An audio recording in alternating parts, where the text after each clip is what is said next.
Assalamu alaikum. Good evening, viewers. Welcome to WNTV with the KCP Workshop. The main organizer of this program is called Director Calls Community Project KCP. Today, our topic is a general discussion about well-being and mental health. Let me introduce you our special guest and panelist today. First of all, Dr. Sadia Mohammed. She's a child psychiatrist and from Glasgow. Dr. Saman Khan, she is also from Glasgow and specialist in child psychiatry. Uh, uh, our other guest from Birmingham, local city, Councillor Mariam Khan, Cabinet Member for Health and Social Care, Birmingham City Council, and Dr. Kamila Heather, working in forensic psychiatry, send their apologies. They are unable to attend due to uh, not being well. Before proceeding further with the program, I would like to ask Carl to give us a little more detail regarding today's program. So, uh, Carl, please. Thank you very much, Irfan Sab. Um, Hi guys, my name is Cal. I'm the director, founder of Cal's Community Projects. Today, we have put a presentation together on well-being and mental health, and I'm going to go through some steps with yourself. Cal's Community Projects was found a few years ago by myself. Our main aims and objectives are working with the community, working with young people, tackling violence and mental health and drug abuse and alcohol abuse. Also, we're working alongside with um, no to knives and no to guns policy. Um, I've just put a little presentation for the viewers and our guests to see. Irfan, if we can, is that in full screen, Irfan? So just double checking. Yes. Yes. So the intro, I'm the founder director of Chaos Community Projects. Um, how we developed this was 2011. There was a moment where in my life I had a reflection.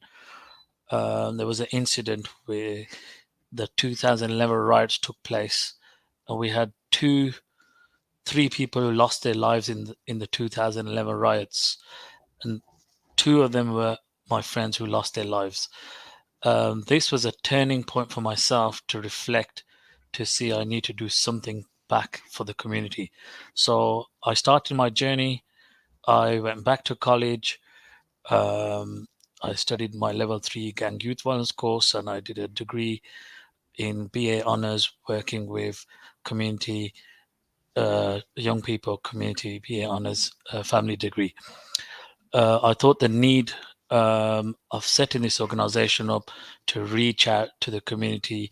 Whereas when I was going through my journey, reflection back to school time, school days, as the lads who probably watching this, we call it, were the good days, where we were all normal young children growing up. But looking back to memory lane, most of my friends from uh, their youth age, they went different ways. Some are in mental homes, some are in prison, some are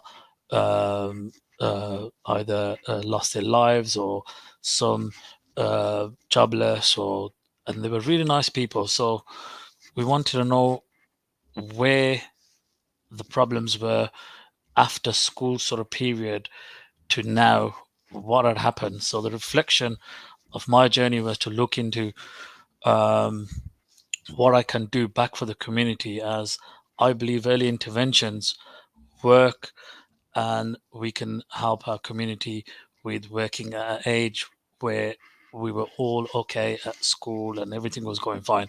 So I formed Cal's Community Projects a few years ago, and we have a great team where we are working alongside many organizations. supporting the community, giving back.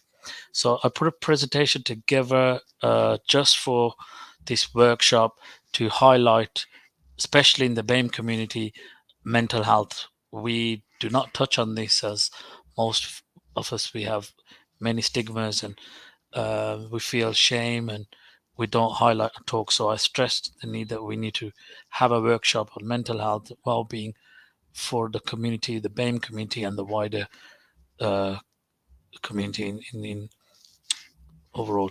So I'll just go through a few of these slides just to highlight what mental health is. Mental well-being. The World Health Organization describes mental well-being as a state of well-being in which the individual realizes his or her own abilities, can cope with normal stress of life, can work productively and fruitfully, and is able to contribute to his or her community. There's three key facts about mental health. Mental health is a descriptive term for how well people cope with environments, their thoughts, and their relationships. Mental health and mental illness are not the same thing. Everyone has mental health across all demographics. The mental health continuum. Mental health is a emotional and a spiritual resilience which allows us to enjoy life and survive pain and disappointment and sadness.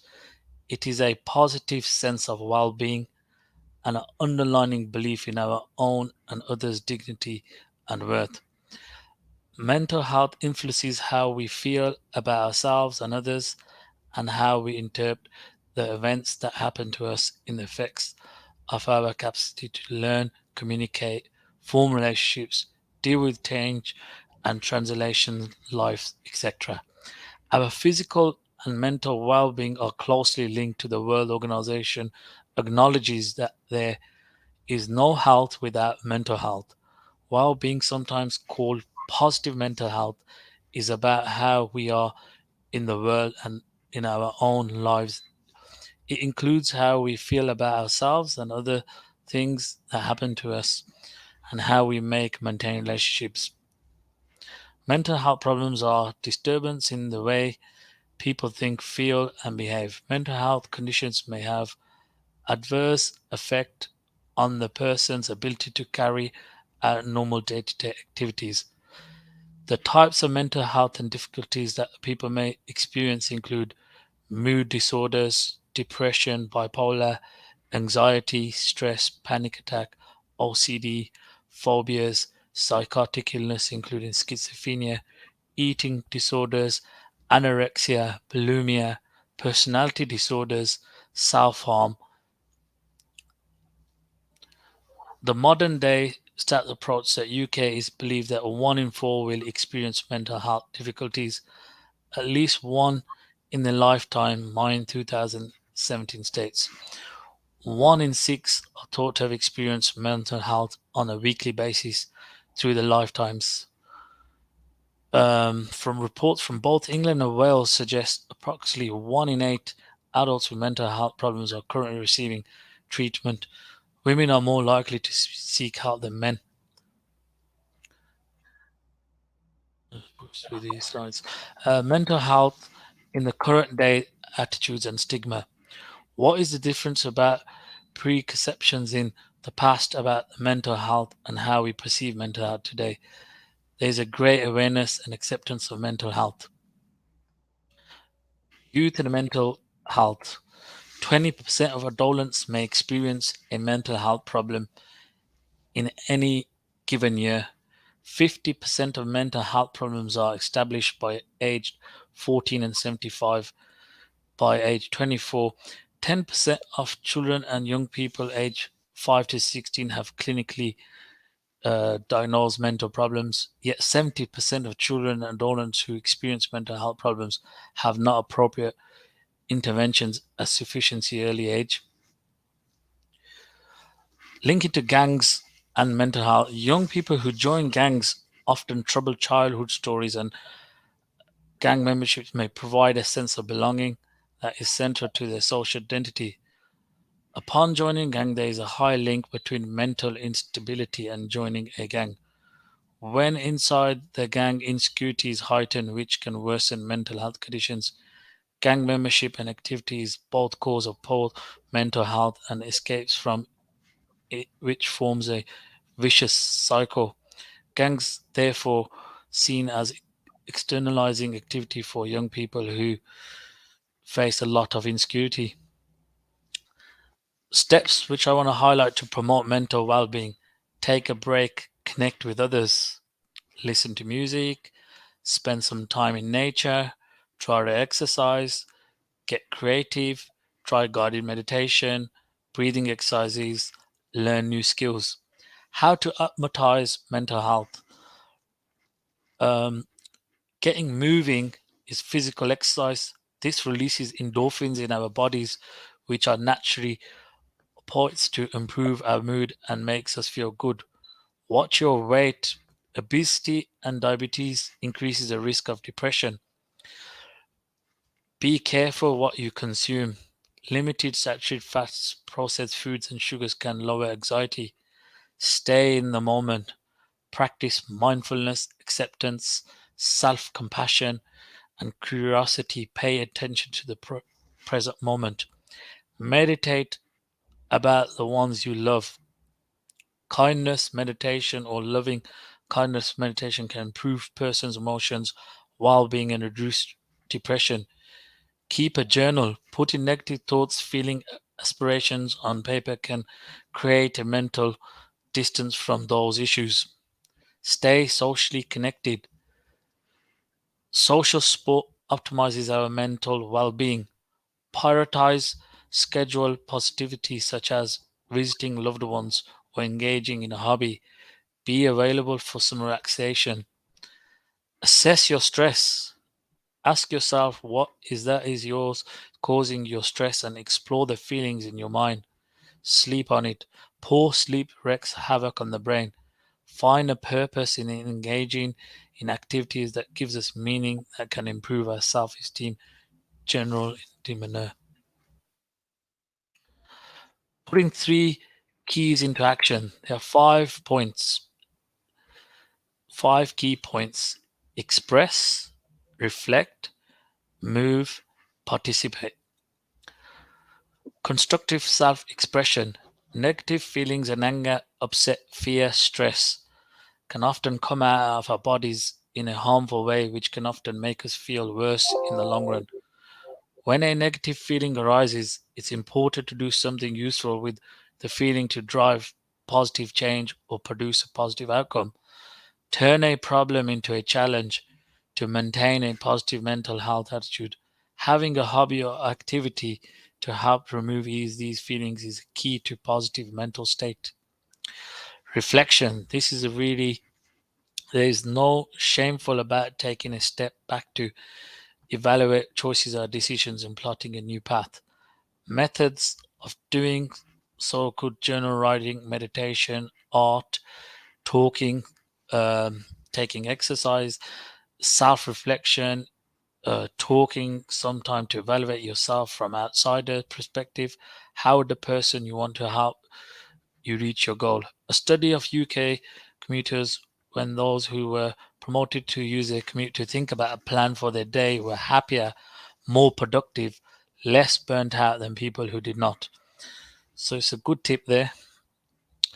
Move the body and the mind make the whole person. Often exercise can improve self-esteem, release endorphins, happy hormones. It's an excellent way to combine relaxation, reflection, and socialization in a safe, useful, fun way. Having a both team and a social sport to occupy the mind is recommended. Participate. I'll definitely recommend the viewers to participate, getting involved with new people and new projects helps us to relate to one another and express ourselves comfortably. Engaging with family, friend, clubs, volunteering can give sense of humanity and community, which is often missing in times of mental illness. It tackles feelings of isolation, loneliness, Example include jogging, sport, team volunteering, helping local people, being part of the faith group of secular club. Living actively and doing good for those is a good for the sense of the self-purpose. Finding a greater purpose such as goals to work towards, channel effort, improve our self-esteem and mental health, improves self-discipline and cultivation. Stronger purpose in life was associated with decreased mortality, purposeful living, and have a good health benefits. I want to highlight this workshop, some of the outlines which is available for those who will be watching this for support, maybe going through some difficulties. And I'll get Irfan to put this at the end as well. Samaritans, 24-hour outline where you can call and they are more than happy to listen to yourself. You can express and it's always open. You've got Sane Line. If you're experiencing mental health or supporting someone else, you can contact this telephone number which is on the screen. Campaign against living visibly, calms, and shout. There's some more helplines here. So if you ever have any sort of problems in life, those who may be watching this workshop, highly recommended. Support is available. Meditation. We would like I'll touch on this. This slide is, what's it for this? Irfan, if you could take this off the screen and bring it into the main screen, please. Yes. Yes, meditation from our research, as well as many other people similar to our views, can kind of inform you that it's a very good form of relaxation where you can switch off, cut down stress. It's been proven as well, so we highly recommend our viewers who are having any problems to kind of have a couple of minutes in the morning where you meditate and have some mindfulness. But today we have two great guests who have joined us. I'd like to thank Irfan for inviting them. Dr. Saman Khan and Dr. Sadia Mohammed. Dr. Saman, there's a question for yourself related to mental health. With your profession, what sort of statistics do you have, and what sort of coping mechanisms would you share with our viewers today? Hi, everyone. The statistics that we have most recently in children and adolescent mental health is that 1 in 6 children and young people experience mental health problems. And not everybody is getting access to kind of the right services, which is a huge difficulty across the country, where we have very limited resources, and we don't have enough staff, we don't have enough kind of resources to support the amount of referrals that we're receiving, leading to long waiting lists and waiting times. And obviously, COVID has made that even more apparent. So that's a huge issue at the moment. So I guess what that results in the way we manage things is that we all really need to look after our mental health, and especially of children and young people who may need a lot of guidance and support from kind of their families and loved ones, but also from other areas where obviously they spend a lot of their lives in schools and education establishments. So kind of supports within kind of their main point of contact before they need kind of specialist services. So I think that makes it everybody's responsibility to look after our mental health and our children and young people's mental health. And as you mentioned in your kind of presentation, there's lots of ways how we can do that. And I guess in some ways it's about how we cope with situations. And some of it is by being involved in the voluntary sector ourselves, because when we're helping other people, that improves our own mental health as well, because we have a sense of kind of fulfillment. Make sure that we do set time aside for ourselves, and do things that we enjoy. Having social contacts, because as we know that during COVID, isolation played a huge role in increasing mental health difficulties. So making sure that we have those social contacts, make sure that we check in with our friends if they appear withdrawn, friends and family. So I guess these would be the kind of basic things that we really need to look after, and look after our health, our physical health. So make sure that we have a good diet, we are kind of exercising. So these are the kind of basic things that we can all be involved in, and it doesn't require specialist services to provide.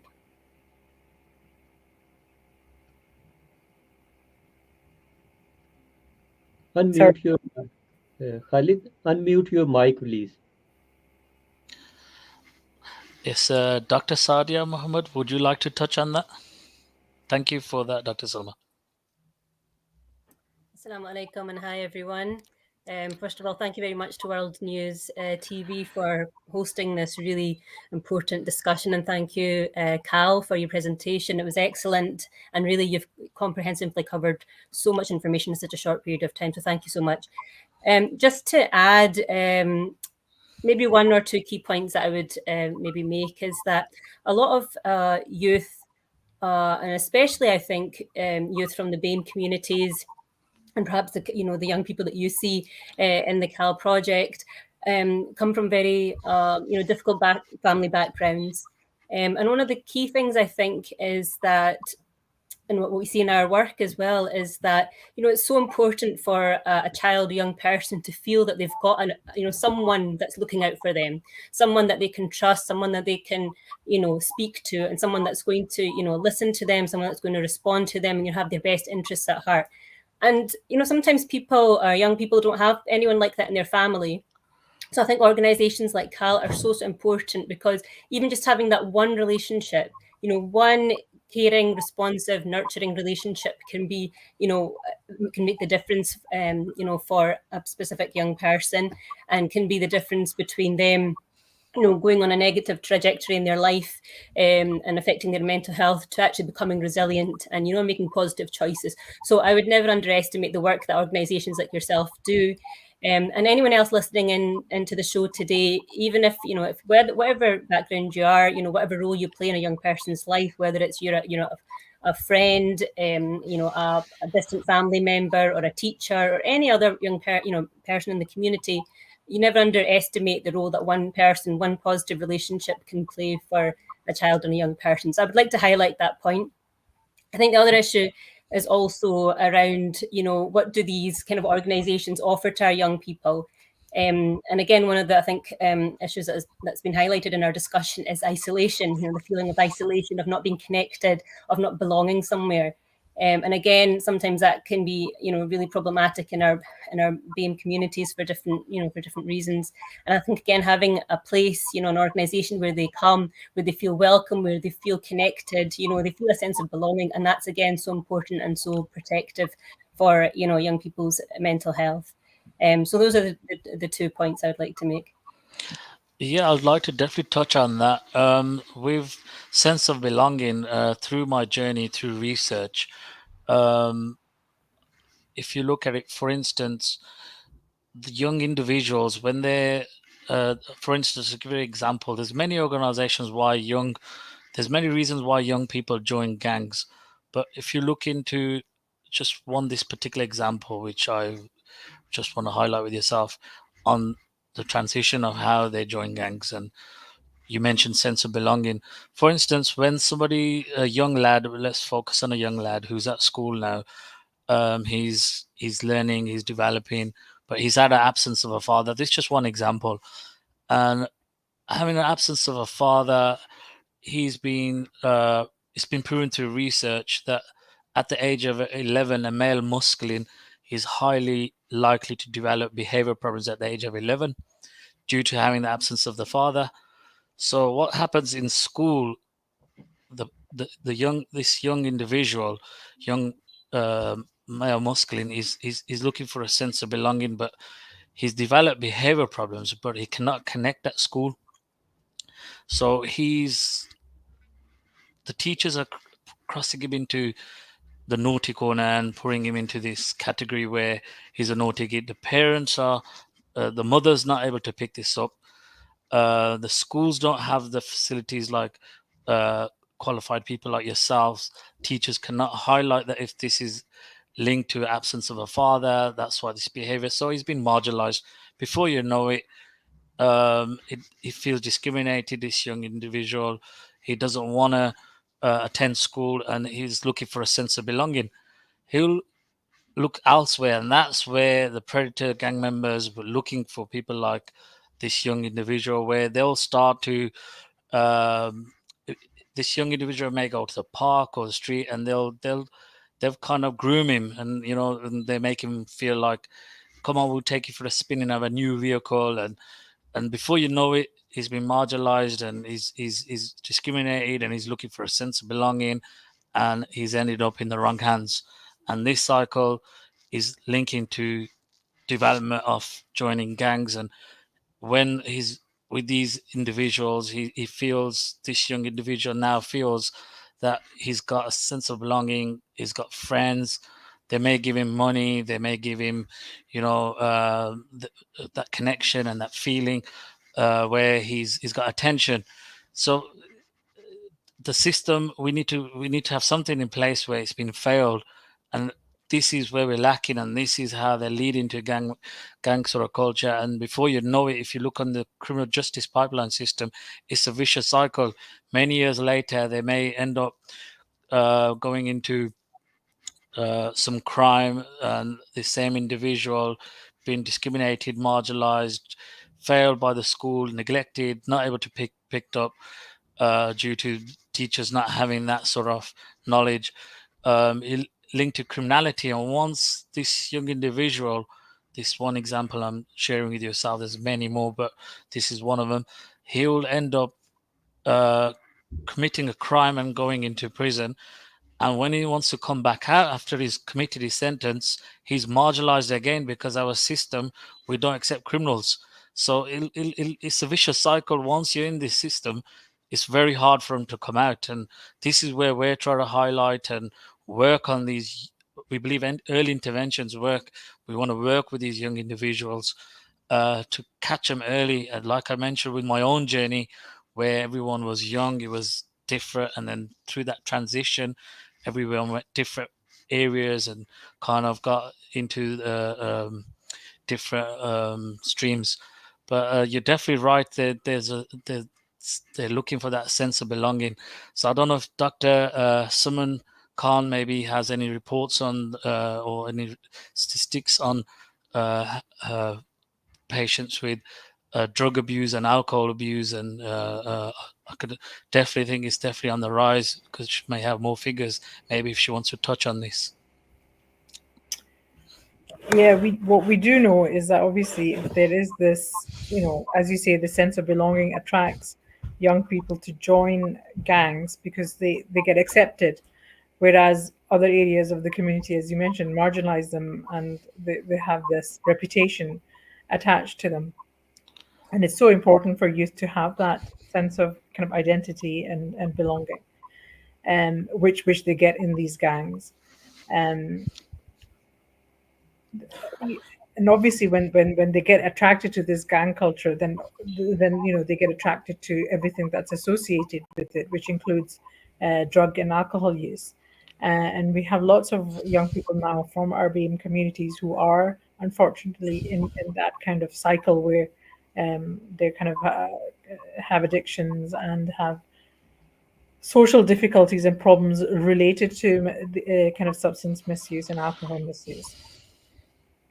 It is something that, as Sadia was saying, it's excellent that, voluntary agencies like yourselves are there so that these young people can feel part of a more positive group where they are accepted and they're not judged. So it's really, really important for their self-esteem, because obviously all these things are linked. And the difficulties that we see in our work is that when people experience these difficulties and, for example, end up in the criminal justice system, these difficulties then pass on to the next generation. So we get intergenerational trauma, and then the next generation also has the same, stigma and marginalization in society. And so Guys, sorry for interruption. We will take a short break, and we will stay with us. We are coming back. Just a short break, please.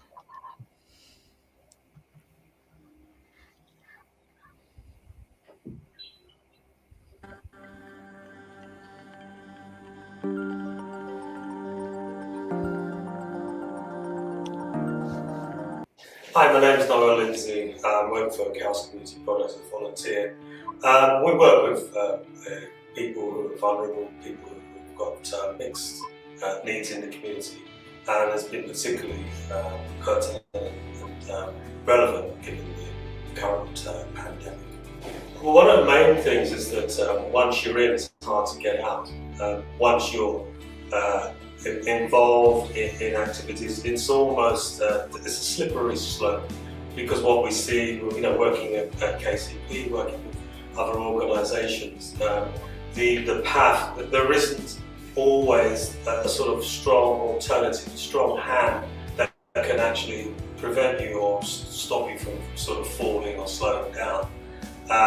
There's a lot of talk, there's a lot of involvement with police and other agencies.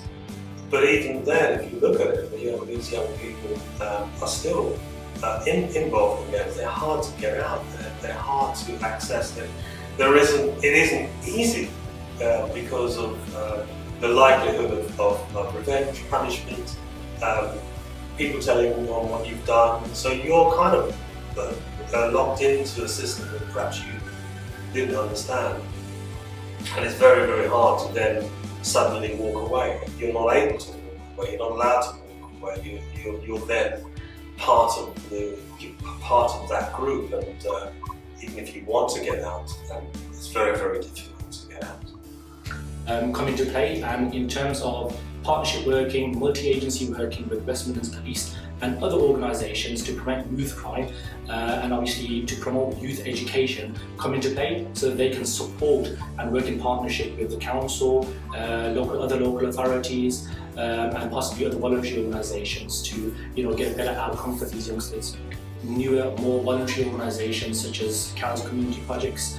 I've known Cal for most of my life, and I know that he's a well-educated individual who is sort of sincere in helping the community and educating the youth for the betterment of themselves. These are extraordinarily hard times for so many of us, and I think first of all we need to acknowledge that and just know that it just is hard, and it's something that we need to get through. And then the other thing is that it's so important to connect with people.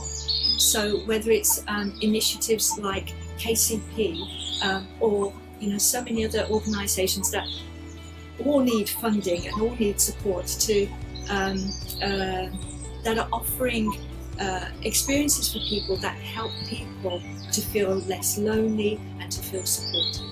So I know KCP offers mentoring, and there's community, there's walking out in nature, anything that will get you to feel more positive, and that even in really difficult circumstances, there's still something you can do, whether it's just for your own health or thinking more positively about your situation, and just what can you do.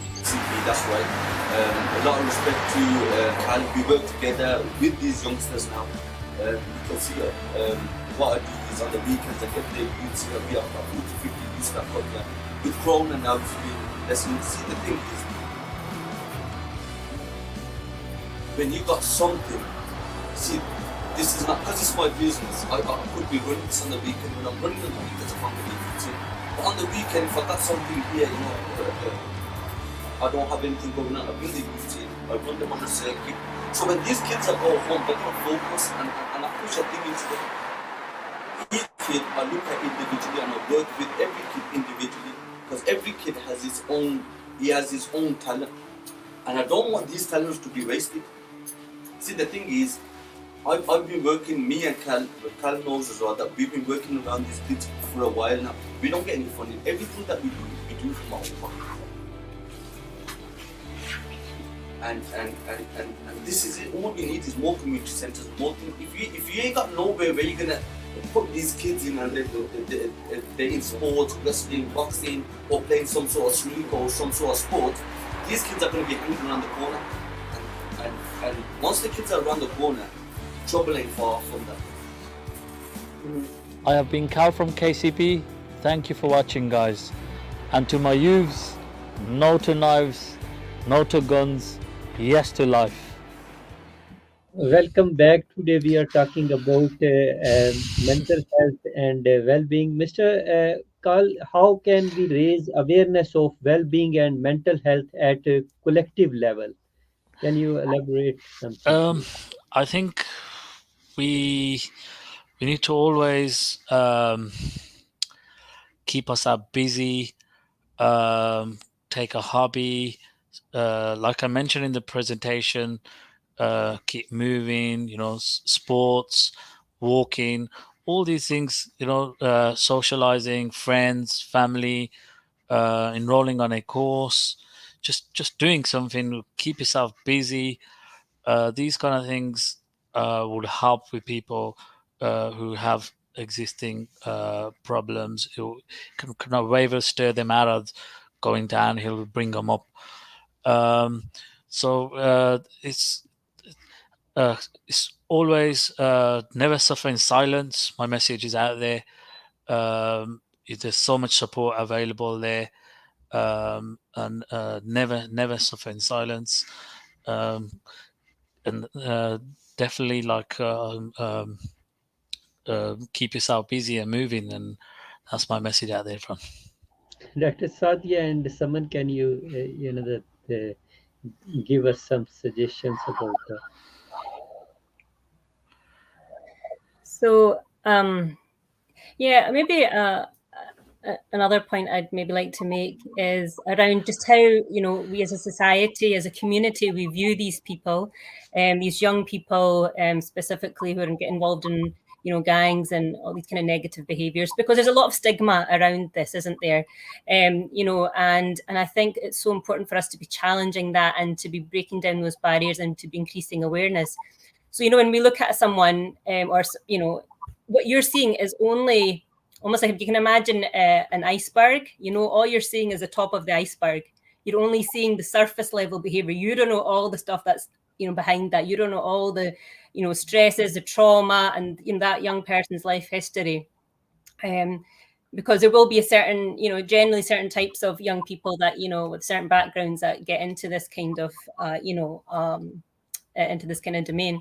So I think it's so important not to make judgments. And I think as a community, we're so guilty of that, isn't it? Always just immediately making negative judgments. And I think there is such a need for wider, community awareness about, about this issue, about what are the underlying factors. And I think all the things that we've talked about, trauma, isolation, discrimination, all these kind of things. But also mental health as well. Mental health can be, sometimes, people think of people as being badly behaved, but actually there's other, they have difficulties underlying, whether it's autism or ADHD, and these, so all these kind of factors are there. So I think it's so important to be, having these discussions, and not just within our community organisations, but I think particularly in our religious organisations, because I think they play such a vital role as well. Like, a lot of people in our communities look to religious leaders for advice, guidance. And I think if they were to, to be able to have more open conversations about these matters, for example, using the Jummah khutbah as well to talk about these things, and, similar, doing similarly in other religious places of worship. I think that would be the starting point of breaking down these barriers and increasing awareness and reducing stigma, which is so important here. Dr. Saman, I want to ask something. What is the link between mental illness and violence? That's a very good question. because I think a lot of people think that everything that you read in the paper about violence and crime is linked to mental ill health, which it isn't. If you look at the statistics, people with mental illness actually have very low rates of aggression. So it's really important that we raise this in the community. There can be many reasons for aggression, and a lot of it is can be behavioral. It can be the kind of family culture, how people cope with things, for kind of lack of appropriate services, which don't kind of manage and able to support young people who are having difficulties. So there could be underlying neurodevelopmental conditions that can impact on behaviors as well. So there can be a multitude of reasons why people would present with aggression. But to say that it's directly linked to mental illness is a myth, and it's really important that we're aware of that. Could I touch on to Dr. Sadia's suggestion on with mosques, religious institutions? With religious institutions, especially with the Pakistani community, the youngsters which I work around with, they go to khutbahs on Friday, but they are having difficulty understanding in Urdu. Because the next generation, our first language, we speak English wherever we go, then it's Urdu. But the under 16, 18-year-olds now in this generation, they don't understand barely any words in Urdu or so they find it very hard to understand the khutbahs. I think a message, if this video does be circulated, hopefully it will, for religious institutions, will be for imams to do khutbahs in English to educate youngsters, even in churches and synagogues and Sikh temples and various religious organizations. It'd be great if they can deliver the sermons in English, because it's been proven through research. Dr. Saman, yourself might know that some sort of belief of faith can stir you out of mental health and gang violence, and it can just stir you out of this kind of problem. So I'll agree with you on that, and I'll touch on that. Dr. Sadia, is mental health becoming more serious? How serious is the lack of treatment and care for those with the mental illness? Yes, so definitely mental illness has been increasing, and especially over the pandemic, we know that rates of all kind of mental health problems has increased in children, young people, and adults across the age range. As someone mentioned, we are really struggling, I guess, in terms of mental health services to meet the need, because there's so much need and the capacity is still limited in comparison to that. So that's why it's really important that we look at other things that need to happen. And the services are actually for people with our services are for people with moderate to severe mental health problems. So anything that's mild to moderate is generally managed just by the individual themselves, their families, or with support from the GP or kind of other services in the community quite often. So it's so important that all these, as I say, that again, I'm coming back to community organisations. I think they have such a important role to play here. But if you don't mind, I wanted to come back to the point about the gangs, because I just, when I was watching the video there, you had some ex-gang members, speaking, and I just thought, wow, that is so fantastic, just to hear their stories and hear, for them to act as role models, really, for people, how they made that, transition, that, what their journey was from being in a gang and everything that entails to, coming out of it. And I hope you don't mind me mentioning, Saman and I run a YouTube channel about mental health, and I was just thinking it'd be fantastic to interview some of your young people, because to get that inside story and for them to act as as an inspiration for others, I think would be amazing. So I think definitely those stories need to get out there more. Absolutely. Definitely.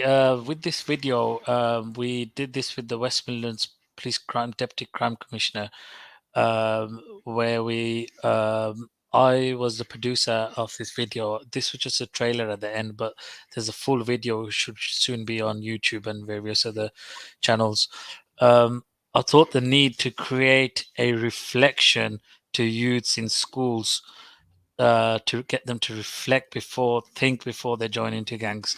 In this video, we put together a story from real life experience, lived gang members, ex-gang members, victims, for instance, like parents, mothers, and we had people like yourself, psychiatrists, counsellors, people from the mental health team, youth workers, the police, the local council, who participated in this video to give an inside story of how to get youth to reflect and prevent them to joining gangs. And it was a beautiful video. It took about 7-8 months to develop, and we've put it together now, and hopefully once it's live on, I'll get Irfan to share with yourself, and we'll make that connection. And it was real life gang members, ex-gang members, who all shared a story that they're not happy with what they're doing, but they called it survival. And it was just to get youths in schools, early intervention program, which I thought would work. And I'm working on this video to deliver in schools as well, to get them to reflect that if you join a gang, these are real life gang members. These are ex-gang members who've been shot, stabbed, and they're showing their wounds, and they're saying they're not happy with their life. Then we're showing like mothers in their parents who's had their doors kicked in as a son's in a gang, and and that trauma, that stress, that fear, the anxiety that she's went through, getting them to reflect that this could be your mother, this could be your family member, this could be you. If you join this gang or you go this direction, this is where you could be. And it was a really good video, and definitely it'd be nice if you are, it's just with the data protection, obviously with online stuff, if you want to arrange a time and visit us, sometimes we can arrange something where, with the consent of the parents, for you to have that talk across with them to see. Yeah, we could in the future, maybe, definitely. That'd be amazing. Thank you. Yeah. Thank you so much, Dr. Sadia and Dr. Saman. I have been recently attended British Pakistani Psychiatrists Association meeting in Newark, Nottinghamshire. So I have get lots of information from there as well. Why are the suicide incident increasing among pregnant women and children? Can you say something about that, please? Someone, do you want to? Or? Yeah. So I think we'll maybe both mention. Yeah. So that was one of the key messages that was that was discussed actually at the at that conference, that there's been an increase in the the increase in the mental illness of pregnant women, and just before and just after birth, and an increase in the suicidal rates, and actually the use of a lot more violent methods of committing suicide as well. So I think in terms of understanding the underlying factors, I think work is still sort of ongoing in that respect. But I think particularly within the the BAME communities, I think it was highlighted that there's just so much trauma, multiple trauma, multiple negative life experiences, whether that's domestic abuse or discrimination or difficult interpersonal situations, and the trauma of even coming over to another country, particularly of asylum seekers and refugees.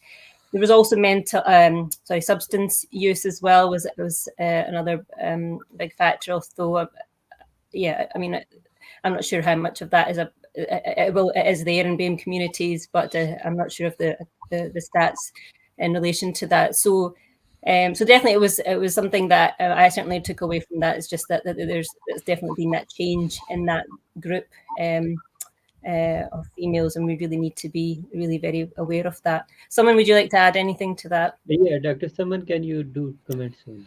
Yeah, no, I would agree with Sadia. It's basically we're seeing across the spectrum an increase in mental health difficulties. So I guess pregnant women are not kind of protected from that as well, and they have a particular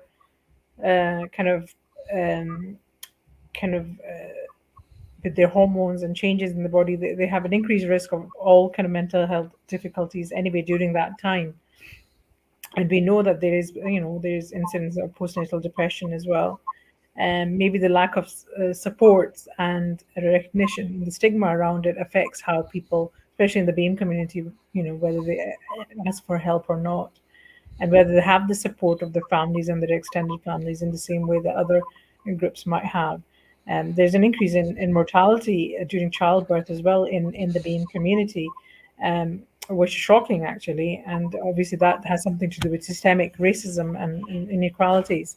So there's a lot of research that's kind of going on in this area, and hopefully we'll know more and we can do more to stop it. Khalid, you wanna? Definitely there's a rise with suicide. It's linked to many factors: drug abuse, alcohol abuse, family problems, like Dr. Sadia and Saman mentioned. There's many factors, and it's not one specific sort of trauma or sort of incident. It's got so many causes linked to why individuals take their life. For instance, a couple of years, bit longer than 4 or 5 years, I had a friend who was perfectly fine, had a good connection of friends, a good circle, married with children, and he took his own life. Till today, we don't know what the reasons were. And sometimes people suffer with silence, and they feel isolated, where they feel they've got no hope or help. So we need, especially with the BAME community, we don't speak up, and it was a very sad loss, and still to today we didn't know the causes of why he took his own life. So we need to answer these questions. We need to highlight these questions on why is this happening in the BAME community. Is it lack of knowledge? Is it lack of communication, awareness, trauma, stress, family problems, domestic abuse? Many factors, and I think more workshops like this can make awareness to kind of prevent this. And people like Dr. Saman and Sadia, whose whole life and they feel is working in these backgrounds, have the knowledge and maybe more interactions with people similar to themselves, is educating the community and making awareness to prevent. Dr. Saman, do the effects of domestic fights affect the children, and can they suffer from mental disorders? Yes, it's a simple answer. Uh, we have in child and adolescent psychiatry, we talk about ACEs, which are adverse childhood experiences, and one of the ACEs is domestic violence. And even if you're not part of that, even if you're witnessing it, that can affect your mental health. And we know that more than 4 ACEs, or adverse childhood experiences, can lead to mental health illnesses, but also physical health problems as well. So there is a direct link with number of adverse experiences during childhood and mental illness and physical illness in the future. Carl, you wanna add anything?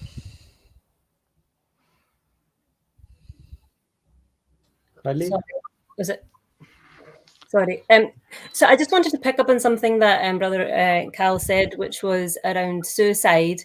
And we know that you mentioned hopelessness, and we know that that is a risk factor, for someone, taking their life, but also, a sense of entrapment, a sense that there's no way out of something. There's no, just not being able to feel that there is any, potential solution, to your problem, or any way to get out. And I think that's so important that, for all of us, whoever we may be, if we're in contact with, a young person or an adult or anyone who's feeling that way, that we, recognize that as a risk factor, and we actually try and instill hope. That is so important, and even just giving a little bit of your time to someone, and just giving them some positive words and, some words of encouragement can be so powerful. I think sometimes people underestimate what even those small acts of kindness can do for people. So I think it's really important to be, to be mindful of that and to instill hope. It just, I think, so important. Definitely, I agree with you on this, Sadia. Thank you so much. Khalid, can you just give a last message for the public, and then we conclude this event? The last message for the public is that there's always hope. Never think you're alone. Always, if you're feeling down, speak to somebody, speak to friends, family. Like I mentioned before, Samaritans. There's so many different organizations you can Google if you type in with mental health or any sort of support you need. You can go to your local GP. Never suffer in silence. It's positive words have positive effect, like Dr. Sadia said. So if there's a friends out there who know somebody in their circle who's kind of going through stress or depression or anxiety, just stay positive. Give them few positive words. Keep an eye on them, a telephone to see how they are. These things can transform lives. Just one word can change somebody's life, and they have effects. So that's my message out there. Don't give up hope, and definitely, that's my message to the audience. Sadia, your last message, please. Last message. There's been so many wonderful points raised today, so thank you once again for organising this workshop. I just wanted to add, as another, self-help organisation, there's the Muslim Youth Helpline as well, who kind of offer faith-based support as well, and I'm sure there's ones available for other, for other faiths as well. So sometimes people just feel more comfortable, reaching out to these kinds of organisations. But yes, thank you. Dr. Saman. I agree with Sadia. I think a lot of important issues were raised, and I would second that. Don't sit in silence. If you think you need help, ask for help, and you'd be surprised what's available. And I would agree there's also a Muslim counselors network that you can look up as well. We try to have, again, kind of counselors from a Muslim background. A lot of people feel more comfortable with that. Thank you. Thank you so much, Carl, Director of Carl's Community Project, Dr. Saman Khan, Dr. Sadia, Mohammed. We will appreciate your positive feedback. Keep watching WNTV. Thank you so much, and goodbye.